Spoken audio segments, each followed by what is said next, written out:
Can I do this one? Yeah. Okay, great.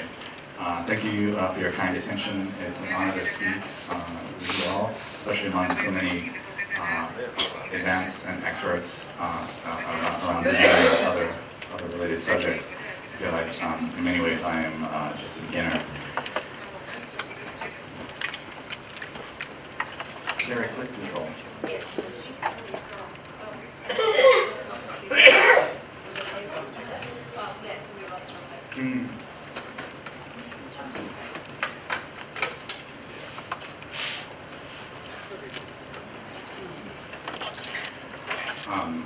So I want to talk about things maybe starting from a very broad, very general level and zoom in to become very specific, and then talk about the projects and possibilities that this technology provides to Buddhism and mindfulness.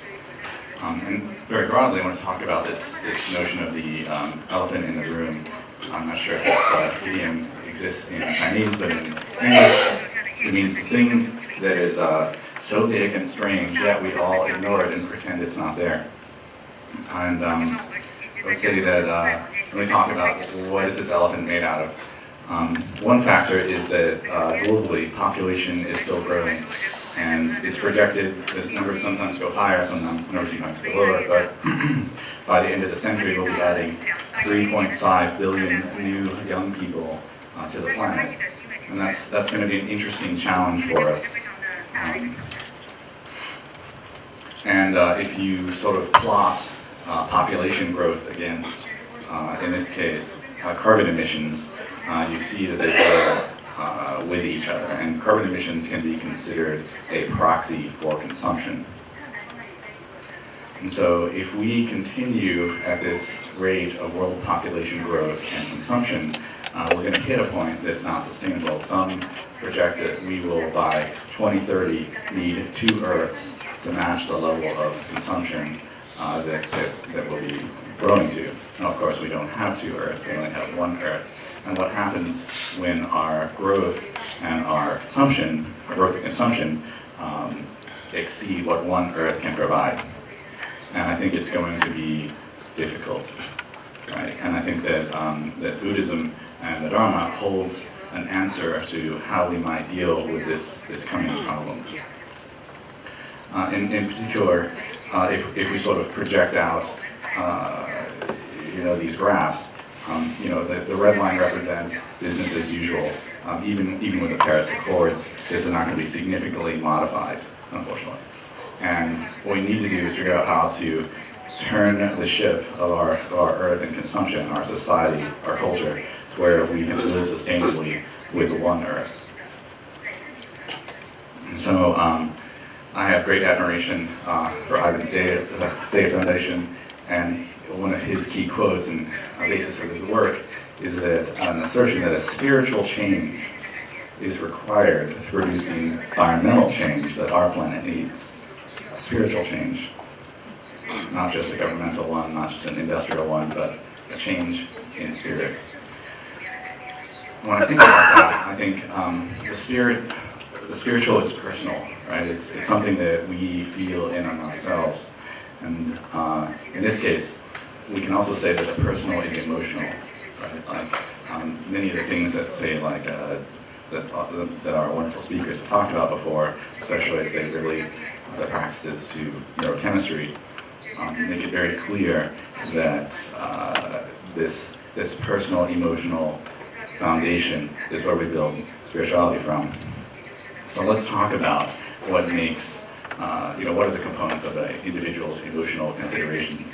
And this is a classic simplified model from Western psychology, Maslow's hierarchy of needs. And the idea here is that each one of these layers is necessary for the additional layer to exist.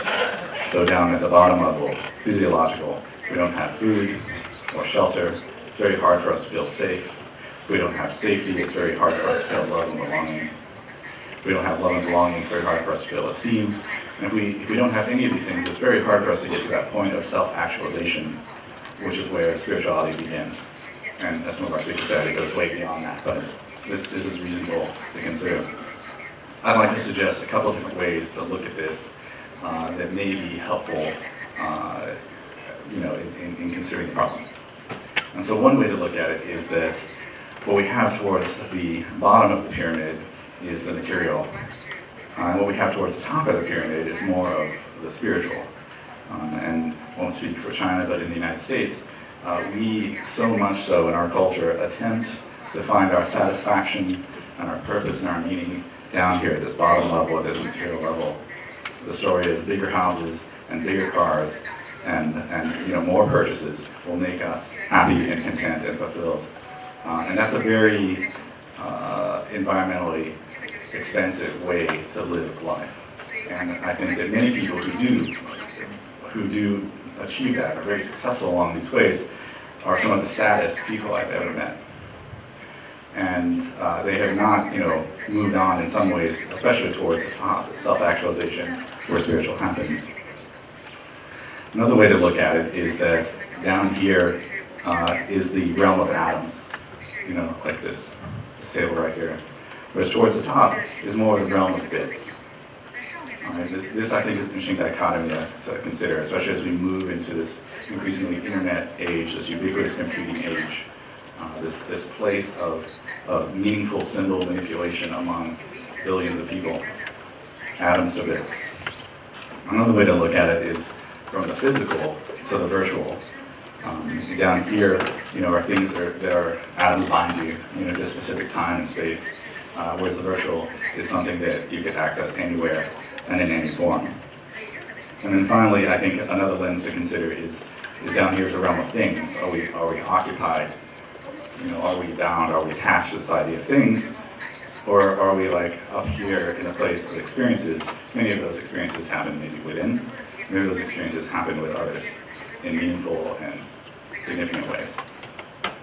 There's one more lens I would like to suggest, is that we can flip this around.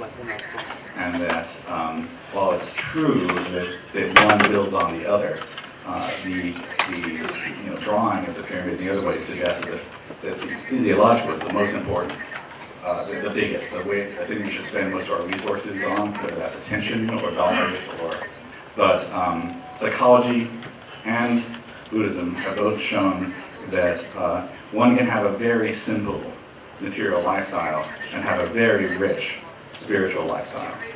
And I think that as people adopt and live the Dharma, they will live in a pattern that looks more like this one than the one previously.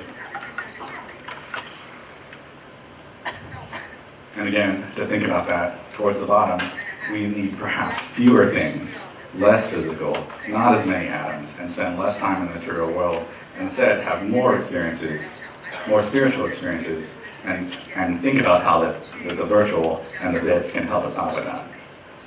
Okay. How to enable this kind of shift? Well, people in this room know it very well. These are the practices that enable the shift. But what I would, and you're the experts in this, I'm not the expert in this, but the piece that I would hope to bring into the conversation is this one, is this question. How do we scale the shift? How do we scale the shift to 7 to 10 billion people? And I would suggest that that requires an interfaith approach, much like Jay was talking about with Buddhism and Judaism coming together. I think that one could call it secular Buddhism, or one could call it an open Buddhism, but having a way that people of all sort of wisdom paths could connect with the practices of the Buddha, I think is very important. I think online instruction is going to be a big part of it, not just books, not just videos. Using these new digital technologies. Social networks is going to be a big part of it. It's how we assemble a sangha that's beyond the people that we physically know. And also virtual reality as a tool for taking people through into these kinds of experiences, which they can then return to their ordinary lives, go out in nature and see it in a different way. And I think this is especially critical for the 3.5 billion new young people who are coming, who will be born into a world where these technologies are just the way it is, right? So let me do a little bit of a comparative global population here. there are 3 billion smartphone users in the world. There are 2.6 billion gamers in the world. But if you look at religious adherence, the cult of smartphone users and the cult of gamers is larger than any single one of the religious beliefs. And, I think this is interesting. What is interesting is it suggests that the two ways that people relate to each other and to the technologies at the top are channels for reaching some of these other people down here. And also, if we look at projections for VR, AR, and mixed reality adoption over the next 10 years, over the next 10 years we're going to hit 10 billion units. I'm sorry, no, I don't want to get ahead of myself. 1 billion units globally, right? And so those young people who will be born there will have easy access to these units, and for the rest of the century, it will become ubiquitous. Okay. So I thought this was going to be a controversial thing to say, but as I've listened to many of the other speakers, I think it's a lot less controversial, which is the idea that perhaps we could think of it as Buddhism is not a religion, or at least it's not just a religion. Maybe the controversial part, maybe not, is that I would suggest it's a technology. And if we think about it as a technology, then we can translate aspects of it into a sort of a technological know-how. And so when we think about like the 3 gems of Buddhism, like the Buddha, the classical definition is one who has attained enlightenment, one who has awakened, the one, but also anyone potentially. The highest spiritual potential that exists within all beings. I think that's the long-term message, right? It's not about making a god of a person, but about making every person into an enlightened being. The Dharma itself, which is the teachings of the Buddha and the path to enlightenment, but which we could think of as the algorithm for enlightenment, which could be embedded in these kinds of systems that we're building. And then when we think about Sangha, it's a community of those who are progressing towards enlightenment, but as a technology, we can consider it the global connected network of participants. All right? And so in this 21st century method of teaching consciousness, I think we can build new Buddhist experiences around immersive experiences, utilizing game mechanics with a sense of playfulness, making it non-sectarian, and designing it so it can appeal to a mass audience. And briefly, I want to suggest that both digital games and virtual reality systems can help with this. One reason why digital games are interesting for this problem, as a solution to this problem, is that digital games are interaction machines. And that means they systematically make requests for action. They precisely measure the results of that action, and they give clear and immediate feedback to the person who took the action, which is a rare thing in the world, actually. As a result, they are compelling, they are immersive, and because of those two, they can also be very instructional. And they effectively shape and train our neural networks. So they become properly done. If you're not focusing on games that are about shooting people and killing people, but instead about meditating and having passion, it can become its own kind of Buddhist practice. And if we think about why virtual reality, I would suggest that the way to think about virtual reality is it's a place you go to. It's not just another toy or electronic gizmo, but when you use the device, you go to another place. And when you're in that place, you can have experiences that emphasize certain kinds of learning that are important for you to take away. Fun, driving engagement. People are attached to it. They like it. They have the opportunity to connect. They're retained. They go back to it day after day, and then because of that, they learn. Like the actual aspect of learning how to play a game is itself the nature of the fun of the game. Fun and learning go together. And what do we put in there? We take our classical training and we translate it into experiences that are meaningful in this domain. Now, of course, I'm not suggesting it's going to ever replace a human teacher, but it can extend the reach of teachers. And one way to look at it is a temple in every house. And so I'm going to just real briefly talk about some of the things you're about to hear much more detail about, because these are badass, these are awesome programs, these are awesome experiences designed by these geniuses over here. One is Sound Self, and the way it approaches the idea of this kind of mental shift is through the voice. And another one is Deep, and the way it approaches this movement and the mental shift is through the breath. And then the project that I'm working on, which is called Chakra, it's a very early project, it approaches a shift in mental processes through physical action. I have like several more slides that geek out about this, but I'm getting signals that I'm running out of time, so I'll just leave you with this kind of teaser.